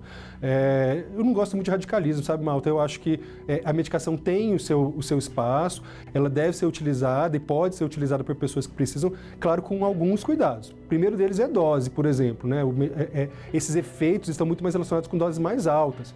Então, evitar doses excessivas e sempre, pessoas que moram sozinhas ou pessoas que não têm com quem ali ter um suporte, ter alguém que possa monitorar, são pessoas que têm que ter um cuidado maior com o uso dessa medicação. Então, é uma medicação que deve ter um cuidado mais importante. Existem outras opções também para tratar insônia. O Zolpidem não é a única opção, a única medicação indicada para tratamento de insônia. Então a gente pode fazer aí um cuidado muito mais apropriado, mas é importantíssimo, Malta, reforçar o que você disse. O tratamento deve ser acompanhado por um médico especialista ou por um médico que conheça bastante a medicação, para que possa orientar quem está usando, e evitar complicações e consequências que podem ser muito danosas para as pessoas ou para quem convive com essas pessoas, enfim, as consequências mais variadas possíveis. Não, você está certíssimo. Eu faço aqui até uma confissão de algo errado e que a gente tem que fazer o alerta para a população. Eu tomei esse remédio 5 dias antes de ter conseguido realmente marcar com um psiquiatra, e que bom que eu consegui marcar depois. E você sabe que eu precisei até trocar, porque eu não me adaptei. Realmente, eu até gostaria que você deixasse esse recado. Aquela pessoa que, por exemplo, tem esses episódios de acordar de noite, depois nem se lembrar do que fez, talvez seja um indicativo de que esse não é o melhor remédio para ela, né? Porque uma pessoa que acorda de noite e faz coisas sem entender o que está fazendo, é óbvio que ela coloca a própria vida e a vida dos outros em perigo. Então, é importante ligar para o Dr. Tiago imediatamente e falar: Tiago, a gente precisa trocar o remédio, porque esse não está funcionando, né? Certamente. A prevalência que a gente tem aí de pessoas que têm problemas de sonambulismo ou de acordar e levantar e fazer coisas que não lembram é mais ou menos 3% das pessoas que usam a medicação. Não é um número tão alto assim, mas as implicações desse comportamento podem ser muito graves. Há relatos de pessoas que dirigem sob o efeito dessa medicação, por exemplo, e podem estar sujeitas a sofrer acidentes de trânsito, a provocar acidentes de trânsito, inclusive com fatalidades eventuais. Então, precisa com muito cuidado. Então, é uma medicação que não é para todo mundo, precisa ter muito cuidado, precisa olhar caso a caso e, de fato, um médico que conheça bem a medicação, conheça muito bem você que está em casa, que usa a medicação ou que tem problemas de insônia, vai poder cuidar.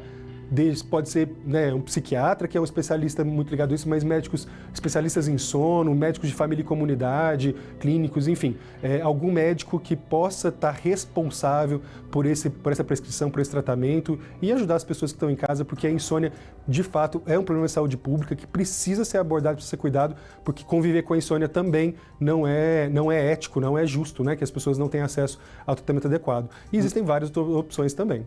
Muito obrigado pela sua presença e pelas informações. Realmente, ficar sem dormir é horrível. Você não dorme, você não é ninguém. Outro dia você fica irritado, você perde reflexo no trânsito, é muito ruim. Então tem que ajudar dos dois lados, né? Entendendo o risco e benefício do medicamento, mas também não falando para a pessoa, não pode beber remédio nenhum, porque às vezes ela está precisando dormir, coitada. Uma pessoa que precisa dormir, ela está desesperada. Obrigado, tá, Tiago? Até a próxima. Eu que agradeço. Muito obrigado. Boa tarde. Valeu.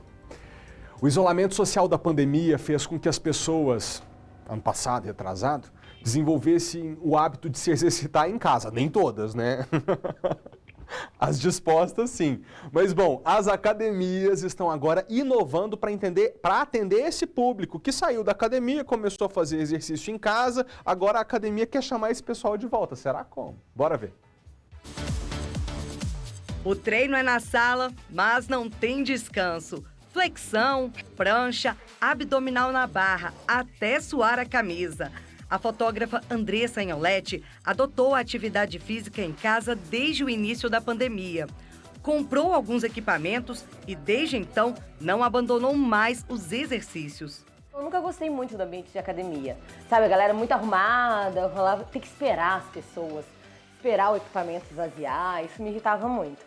Então, em casa não, eu malho no meu horário, eu tenho meu tempo. A fotógrafa faz aulas acompanhada de uma personal, tudo pelo celular. A gente vai começar aquecendo com prancha, só para mobilizar o corpo. Então a gente vai começar prancha frontal e depois passar para lateral. Hoje a Andressa tem uma rotina de treino muito mais intensa de quando estava na academia. Ela malha 4, 5 vezes na semana. E com 1 ano nesse ritmo, ela já conquistou o objetivo que tinha. Porque meu objetivo nunca foi emagrecer, meu objetivo era ter força e condicionamento físico. Então isso veio. Chegou uma época, durante a pandemia, que para eu subir 2 lances de escada, eu tava bufando. E agora não, agora se tiver que correr 5 quilômetros agora, vamos lá, é tranquilo, eu consigo fazer. A personal explica que, assim como a Andressa, muitos alunos adotaram treino em casa. Eles estão mais pela comodidade, por não precisar pegar o carro, se locomover, né, até a academia. Então, por uma questão de logística, tempo, preferem que o personal vá até a casa deles do que eles terem que ir até o personal. A gente consegue atingir qualidade, sobrecarga, tudo que a gente precisa no treino, a gente não vai ter tudo que tem na academia, mas a gente consegue adaptar muita coisa para que a gente atinja os objetivos.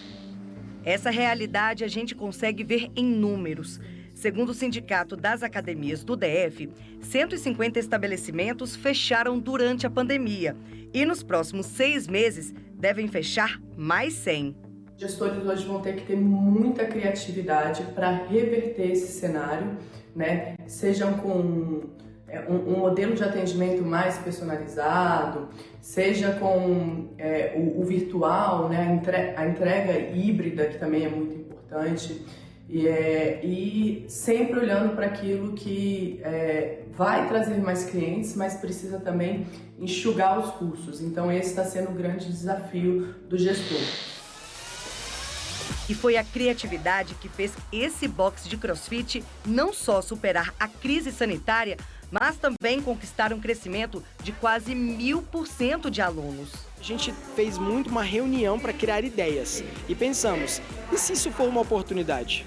E se esse fechamento é a oportunidade de a gente botar todas as ideias que a gente sempre teve na prática? E aí a gente começou a se reinventar. A gente deixou de ser só CrossFit para criar um centro de esporte e cuidado com a vida. Então, fisioterapia, calistenia, ginástica olímpica, levantamento de peso, várias modalidades para entregar para o aluno o que ele precisa e não o que a gente quer. A ideia deu tão certo que o empresário abriu mais 2 unidades. Hoje são 4 ao todo. Quanto mais a gente gerar impacto positivo nessas pessoas, mais elas vão trazer e menos a gente tem que, inclusive, investir em marketing, né? Então a gente investe no capital humano. Na parede está estampado o lema usado pelo box durante a pandemia. #TaiResiste. Larissa Mesquita, Afonso Gustavo e Edson Mota são alguns dos 120 alunos antigos que não desistiram da atividade física na pandemia. A Vanessa Fraga também tem uma foto na parede. Ela conta que abraçou a ideia de continuar praticando o esporte, mesmo sem poder sair de casa, por incentivo dos donos. A gente se encontrava online, às vezes eles emprestavam material pra gente, isso era muito legal, porque eles abriam aqui e aí, assim, pessoal, aí um de cada vez pegar o material. Aí vinha, pegava uma anilhinha, não tinha contato um com o outro, mas a gente pegava no espaço, né? E levava para casa. Para este economista, além da pandemia, muitas pessoas têm deixado a academia por questões financeiras. Uma situação de crise como essa, a sobrevivência e as contas obrigatórias são prioridades. A gente está vendo aí uma explosão no aumento dos preços, a crise da Rússia com a Ucrânia e os produtos aumentando e o padrão de vida também. Então as pessoas estão tomando essa decisão, mas eu acredito que no médio e no longo prazo esse setor tende a crescer, porque ao se cuidar da saúde física, está se cuidando também do nosso bolso no futuro. A crise foi de saúde e não era um remédio que ia resolver a situação. Eram os hábitos que as pessoas tinham que iam realmente, de fato, proteger não só elas como a sociedade. Então a gente investiu muito nisso. Você precisa se cuidar. Tudo bem, não se cuidou até agora eu tô te dando a chance de aprender a comer melhor, a treinar e a principalmente, que é o pilar nosso básico aqui, relacionamento humano. Isso. Hoje a temporada 2022-2023 da Champions League está de volta à tela do SBT. E quem vai contar pra gente qual é o jogo de hoje e como os dois times devem vir para a partida é o apresentador do esporte. Fala, Fred! Fala, galera! Tô passando com um convite, um recado bem especial para você hoje a partir das 3h45 da tarde. 4:15 na tela do SBT, o melhor futebol do mundo. Começamos com a Champions League, são os playoffs. E hoje o Rangers enfrenta o PSV. O Rangers da Escócia, que conseguiu uma classificação para essa fase de forma dramática, perdeu no confronto de ida contra o Nyon da Bélgica, lá na Bélgica, por 2-0 e reverteu em Glasgow 3-2. O PSV chega a essa etapa da competição depois de eliminar o Mônaco. Uma história incrível vai ser contada dentro de campo e você pode acompanhar ela junto comigo e com toda a nossa equipe ao vivo a partir de 15:45 da tarde. Rangers e PSV, convite está feito, tô te esperando, e depois do jogo tem Fute Live no mundo digital da SBT, no nosso YouTube e no nosso site, beleza? Chega mais daqui a pouquinho. Valeu, Fred. Então, não perca, hein? Rangers e PSV é logo mais 3h45 da tarde. De volta ao noticiário.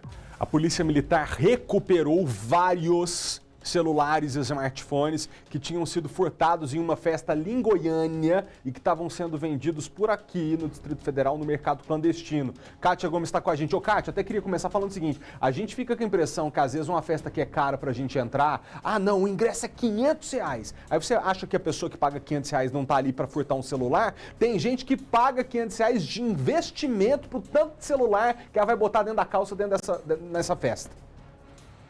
Pois é, exatamente. Tem muita gente que paga o ingresso caro justamente para praticar furtos.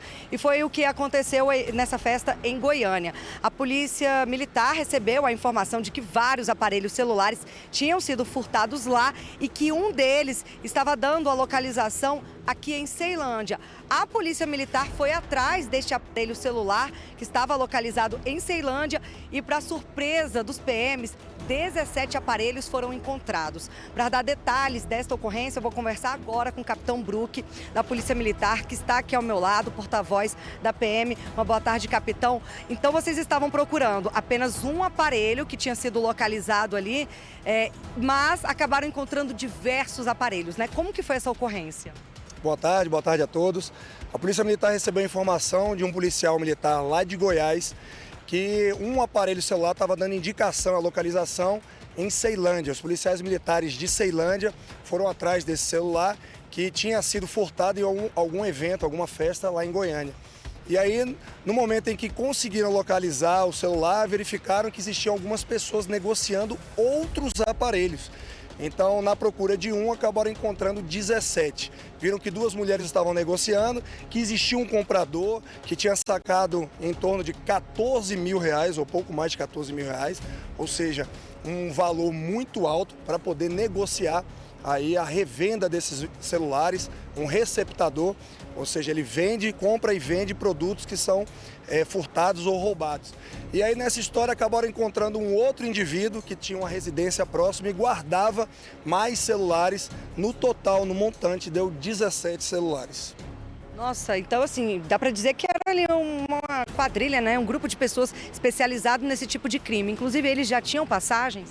Sim, inclusive uma das autoras, ela já tinha 17 passagens. 17 celulares e 17 passagens pelo crime, principalmente de furto e receptação. Para eles acaba sendo, infelizmente, lucrativo. Por quê? Porque não ficam presos. Com certeza logo estarão soltos, infelizmente, praticando novamente esses crimes. Então, fica a recomendação aí para o cidadão que vier a frequentar um evento, que não fique manipulando o celular, que não deixe o celular à mostra, porque esse pessoal, eles acabam pagando o ingresso para poder furtar os celulares e olha o tanto de valor, o tanto de celulares que eles conseguem em um show. Mas assim, é igual o senhor falou, né? Tomar cuidado, não ficar na mão, mas tem muita gente que até chega a abrir a bolsa, né? Então, talvez colocar ali uma proteção maior na bolsa, não sei, de repente um fecho, um cadeadozinho, porque eles são ousados. Muitas vezes as pessoas estão nesses eventos, fazem uso de bebida alcoólica, ficam mais distraídas, deixam na bolsa, a bolsa fica do lado de trás, né? Principalmente as mulheres que utilizam essa bolsa, que muitas vezes não colocam ali na cintura para não dar nenhum volume. E então acabam se distraindo e é nessa oportunidade que esses criminosos conseguem furtar. É quase imperceptível, eles são muito ágeis, então às vezes utilizam uma doleira, utiliza ali uma bolsa, mantém na cintura, para os homens sempre no bolso da frente, sempre à vista, nunca fique manipulando, esticando o braço por muito tempo também, porque nesse momento às vezes é que ele vai aproveitar a oportunidade para poder furtar o seu celular ou roubar, se for o caso. Um dos envolvidos aí nessa quadrilha, inclusive, já tinha 17 passagens, né, pela polícia. O que a gente percebe é essa reincidência. Eles são presos, são soltos, cometem o mesmo crime. A Polícia Militar, independente do número de passagens, ela vai prender quantas vezes for necessário esses indivíduos. Mas, infelizmente, seria interessante, seria bom até para a sociedade que esses indivíduos ficassem presos, porque eles comprometem a ordem social. Estão o tempo todo e isso acaba incentivando um mercado paralelo, que é o mercado de quem furta e quem é o receptador, que faz a compra e revenda, além do comprador. O comprador também incide em crime de receptação. Tá certo, então muito obrigado, capitão, pelas informações. Então fica a dica da Polícia Militar. Eu volto com você, Malta. O que o capitão Brook acabou de relatar é um dos piores aspectos do Brasil de hoje. É você imaginar que uma pessoa que pratica algo errado, e vamos combinar que todo mundo acha que furtar um celular de outra pessoa é errado, então a gente parte desse princípio. Ela por 17 vezes, então vamos imaginar que na primeira, ela vai até o delegado e aí ela é solta. Na segunda vez, é mais uma passagem pela polícia, ela é presa outra vez, é solta. A terceira, a quarta, a quinta, a sexta, até a 17ª. Ó, na boa, isso é o Estado brasileiro quase que escrever assim, ó. Você está autorizada a enfiar quantos celulares você quiser dentro da sua legging, porque não vai acontecer nada com você. Aqui no Brasil nós não vamos fazer nada com você. Pessoa que tem 17 passagens pela polícia, pelo furto de celular e continua solta, é igual, ela está autorizada a fazer. Nada acontece. Então assim, só nos resta proteger o nosso celular, ficar longe de quem tiver de legging numa festa. Nossa amiga mesmo aqui fala que só fica de mulher de saia, que se a mulher tiver de legging ela já acha que vai pegar o celular enfiado dentro da calça. Então assim, as pessoas não têm o que fazer. Mas por 17 vezes, é brincadeira, né? Obrigado, tá, Kátia? Agradeço ao capitão pela presença. Aí eles ficam lá prendendo toda hora. Imagina, e se é o mesmo policial? Poxa, eu já te prendi de novo, o que você tem aí de novo? Furtando celular? É perigoso o ladrão falar assim, não acontece nada, né, seu polícia? Então eu vou continuar. Um incêndio destruiu vários barracos de madeira lá em Taguatinga e tudo começou num curto-circuito. O fogo rapidamente se alastrou. É o Guilherme Glória, né, que está com as famílias agora, que pedem ajuda para recomeçar depois dessa tristeza. Guilherme, boa tarde para você. Assim, a gente precisa dizer, pelo menos o dano foi material, ninguém se feriu nesse caso, aqui a gente está pedindo ajuda, mas que bom que a gente não está chorando a perda de nenhuma vida. É com você. Pois é, Malta, muito importante isso, né? Felizmente os danos eles foram apenas materiais, danos grandes. E pelo que a gente consegue observar, e você que está em casa aí também agora, realmente é uma situação em que as pessoas perderam tudo. A família do Alessandro morava aqui, o Alessandro com o pai e o irmão, e a situação é muito complicada, viu? Quando a gente chegou aqui, o cenário me assustou. A gente tem imagens até do trabalho do Corpo de Bombeiros. Olha até onde chegaram as chamas. Você vê que o Rodrigo vai mostrar ali, ó, as palmeiras aqui do lado do vizinho aqui, também foram atingidas pelas chamas. Eu vou andando com cuidado aqui, porque a estrutura da casa aqui, ela ficou um pouco comprometida, ou melhor, muito comprometida. E aí o pessoal terminou derrubando o restante das coisas aqui, até por uma questão de segurança. A casa dos vizinhos que moram aqui na QNJ 39, no lote 8, por pouco não foi atingida, porque os próprios moradores começaram a combater as chamas e depois teve o trabalho que o Alessandro já me falou aqui, que foi muito rápido do Corpo de Bombeiros. O Alessandro está aqui, ele que é mecânico, né? E estava conversando comigo aqui, o Alessandro, e contando que perdeu tudo mesmo, né? Felizmente vocês estão bem, todo mundo tranquilo, nem ferimentos e ninguém perdeu a vida, mas muita coisa para reconquistar, né, Alessandro? Boa tarde, na medida do possível. Boa tarde. Infelizmente essa tragédia aconteceu, né? Parte da minha vida foi nesse lugar, mas a gente estamos lutando, não teve dano pessoal, toda a minha família está muito bem, mas a gente está precisando de ajuda, né? Que vocês puderem nos ajudar aí, porque a situação foi complicada, meu irmão. Tá difícil e vamos nos erguer de novo. Eu ia te perguntar o que você perdeu. Nesse cenário aqui, é mais fácil perguntar o que deu para salvar, porque foi tudo muito rápido. 10h30 da manhã você estava no trabalho, recebeu uma ligação e chegou e já encontrou o cenário devastado, né? Sim, não deu tempo de... Praticamente quem recuperou alguma coisa foram meus vizinhos, né, que arrombaram o portão e tiraram algumas coisas minhas, mas não deu para salvar quase nada, cara, entendeu? Sim, perdi praticamente tudo, não deu para salvar muita coisa. E também tem que agradecer ao Corpo de Bombeiros que teve um trabalho eficiente, que vieram combater as chamas muito rápido, porque senão a tragédia ia ser maior. Alessandro, você está passando inclusive a sua chave, né, do Pix, para quem puder ajudar. Ele já recebeu algumas doações de alimentos e de roupa. 619-8588-5838. É porque tá precisando mesmo, né? Sim, e inclusive enfatizar, estou aceitando tudo, mas o principal que eu estou no momento aqui precisando é de material de construção. O que puder vier vai ser de bom grado, vai ser bem-vindo, bem recebido. Para poder literalmente reerguer a vida, né? E passando só mais uma vez a chave, 619-8588-5838. Voltamos com você, Malta. Obrigado, Guilherme. Agora a gente ouviu direitinho. Deixa eu fazer um rápido intervalo, pessoal. Nós voltamos já. Está internada no Hospital Regional da Asa Norte uma menina de 10 anos de idade que foi atropelada pelo próprio avô. O homem dirigia um trator e acabou por acidente atropelando a neta, que teve o crânio escalpelado. Você que não sabe o que é escalpelado, eu também não sabia. É quando o cabelo é arrancado e acaba levando junto o couro cabeludo. O Maicon Leão fala com a gente sobre esse caso agora. Maicon, a menina passou por uma cirurgia, como é que está o estado de saúde dela? Oi, Malta. Ela já inclusive deixou a unidade de terapia intensiva, vem se recuperando bem, felizmente. Mas como você disse, uma fatalidade envolvendo inclusive o avô. Esse caso aconteceu no interior de Goiás. Esse avô estava fazendo um serviço com o trator lá na propriedade quando não percebeu essa menina que tem 10 anos se aproximando. Ele estava roçando uma área de mato quando essa menina acabou chegando próximo demais do trator e foi atropelada. E aí, por conta daquele equipamento que move a haste do trator atrás para fazer a roçagem, acabou que o cabelinho dela enrolou naquela parte e foi arrancado. Ela foi trazida para Brasília, como se diz, para o Agarram, passou por cirurgia e felizmente agora ela se recupera bem. Mas é uma sequela que fica para o resto da vida. Quando a pessoa ela é escalpelada, o cabelo não volta a crescer, mesmo anos depois. Na região centro-oeste, casos como esse são raros. Mas na região norte do país, muitas mulheres sofrem com uma situação como essa. É o que a gente vê agora na entrevista da ministra da Família, da Mulher, da Família e dos Direitos Humanos, Cristiane Brito. A menina aqui no interior de Goiás, ela foi vítima desse acidente por uma roçadeira. Ela estava ao lado quando a pessoa ligou o motor, ela perdeu, foi preso todo o cabelo, mas também ela chegou a ter fraturas, 3 fraturas no corpo, uma menina de 10 anos.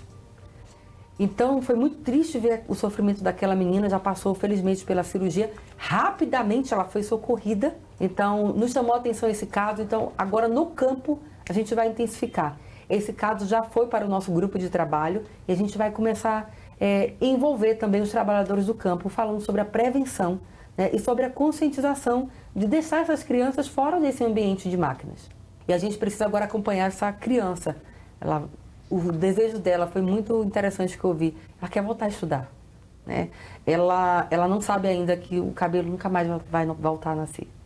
Então, hoje existe tecnologia, a gente tem parcerias com salões de beleza para fornecer uma peruca de cabelo natural. Pasme você, mas muitas mulheres vítimas desse acidente, o sonho é ter uma peruca de cabelo natural, que é muito cara. Imagina isso na região norte. E a peruca com cabelo sintético, ela causa ferimentos nessa mulher escalpelada. Então, além disso, a gente está preocupado com o psicológico dessa criança. Ela está sendo muito bem assistida no hospital aqui em Brasília. Vai ter todo o amparo de cirurgia plástica, está tendo amparo na questão psicossocial dela, mas a gente agora também está preocupado com os pais dessa criança. A mãe está muito abalada, então a gente está acompanhando de perto esse caso. Para quem não sabe, o escalpelamento é quando a pessoa perde todo o couro cabeludo.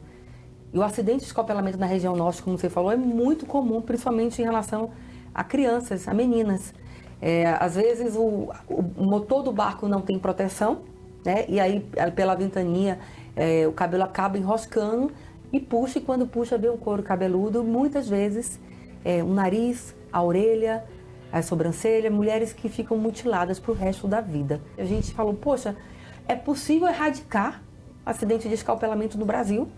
É possível também chegar até aquela mulher que foi vítima do acidente e que acha que o mundo acabou, que não tem mais vida, ela foi abandonada pelo marido, pelo companheiro. Essa mulher tem um sonho de voltar a trabalhar ou de ser inserida pela primeira vez no mercado de trabalho.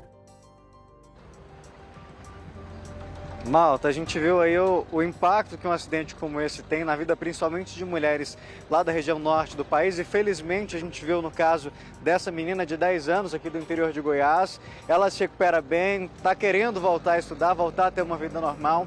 Claro, a batalha daqui para frente ela vai ser um pouco mais delicada por conta de todo esse trabalho, vai precisar de um acompanhamento psicológico, o cabelo não volta a nascer, então precisa também de apoio de salões, até os tipos de peruca para esse caso, precisam ser específicos com cabelo natural, porque aquela sintética machuca, então a gente vai ver muito apoio para essa menina ainda e torce para que ela se recupere o quanto antes, né? Claro, meu Deus, que tragédia, que coisa horrorosa. Nossa torcida por ela. Obrigado, tá, Maicon, pelas informações. A gente pede desculpa, inclusive, ao nosso telespectador. Foi um carro aí que deve ter disparado o alarme, nem atrapalhou sua primeira entrada, mas você voltou agora para complementar. Muito obrigado. Você gosta de gatos? Ou só de cachorro. Para quem gosta de gato, escuta, Brasília tem um novo e inédito espaço. É um café, onde é possível saborear guloseimas na companhia dos gatinhos. E o melhor, esses felinos muito fofos estão disponíveis para adoção. Bolos, doces, cafés, tudo com decoração de gatinho. Eles são a atração do espaço. Esta loja na Asa Norte é o primeiro cat café do Centro-Oeste, um conceito asiático que chegou há pouco tempo na América Latina. As estrelas sempre são os gatos, né? A gente sempre fala que o foco nosso, a gente é uma empresa-projeto, né? Promover a adoção de gatos, promover a gatoterapia, que é você passar um tempinho com os gatos. Mas tem o adendo do café, da lojinha, tudo é o nosso slogan, né? Gato e café nunca é demais. Por segurança, os gatos ficam nesse ambiente, protegidos por um vidro. Para entrar aqui e brincar com os bichinhos, os clientes pagam R$1 por minuto. Todos eles estão para adoção. Quem se interessar precisa seguir um protocolo. Todos são resgatados, são castrados, o protocolo de vacinação completo. E se apaixonando por eles, tem um processo de adoção, né, que é feito pela protetora parceira. E em 5 semanas já foram 11 gatinhos adotados. E o espaço a pessoa paga para entrar ali, até mesmo para bancar o custo ali dos animais e de toda a estrutura, né? Isso, a partir do momento que eles vêm para cá, eles são responsabilidade nossa, né? E esse também é o nosso intuito de ajudar a protetora, né? Porque a protetora tem os gastos dela, então vindo para cá a gente já banca ração, cuidados veterinários, segurança. E o valor ele também é simbólico, né, até para ter esse controle. A novidade tem atraído muita gente, principalmente quem é gateiro. É uma terapia, né? Os gatinhos, eles são amorosos. E fofos demais. A entrada na salinha dos gatos é limitada e segue recomendações para uma boa convivência. A loja é o lar temporário desses bichinhos. Quem entra aqui nem vê o tempo passar. Difícil é sair sem querer levar um gatinho para casa. Dá vontade de levar todos, né?